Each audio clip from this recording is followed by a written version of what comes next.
Hello everyone. So this is something I want to start doing first to help the coaches out, but also second to let you guys see movements that can be corrected, because as coaches, we can't see every single thing in class, and it's also good for you guys to be able to see this to understand it.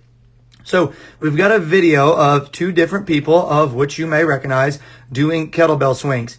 Now, the first thing to understand with the kettlebell swing is that it is supposed to be a hip hinge, and we purposefully say to not squat the kettlebell. So we can already see the difference between the left and the right.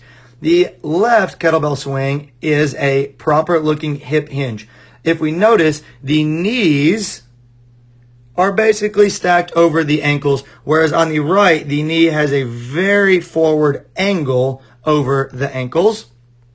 So I'm going to hit play, and I want you to watch what's happening with the hip position on both of these. The hips are going back, and they're staying pretty level on the left. On the right, they're lowering down. So if I'm looking at this swing on the left, what's happening is the hips are driving forward and up, and that's allowing the weight to go forward. This also doesn't require very much from the shoulder. Now, with my swing on the right, as the hips have descended, let's just draw a line, the hips at their bottom point and then the hips at their top point. That's a lot of distance from top to bottom. So what that's going to cause, and you can kind of see it, is we're having to pull the weight up with the shoulder right there to finish getting the kettlebell up to the very top. See how the shoulders are getting elevated up towards the ears, whereas over here on the left, there's a lot of distance between the shoulder and the ear.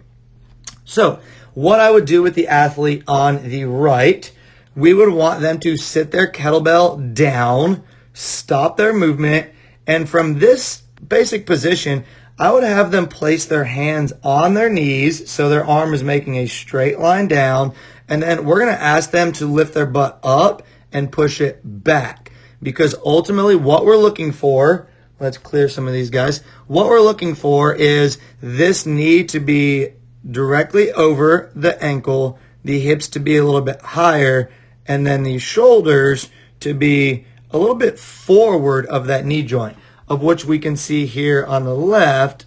If I draw this same diagram, check out what we've got. That's what we're looking for. So the one on the left is going to allow a lot more leverage of the kettlebell to be displaced forward and then naturally up. The one on the right is going to cause us to use a lot more of our quads and then also shoulders, and it's simply going to be way more taxing. So again, to fix this, we want to sit the kettlebell down, get this athlete in the appropriate position so they can feel it without the weight, then go through the stand and restart drill with no weight until they feel this shoulder over the toes position. Because right now, these shoulders aren't over the toes. They're kind of stacked over the ankle a little bit more. So this is just a matter of understanding where your body is at and being able to produce the best amount of leverage into the weight.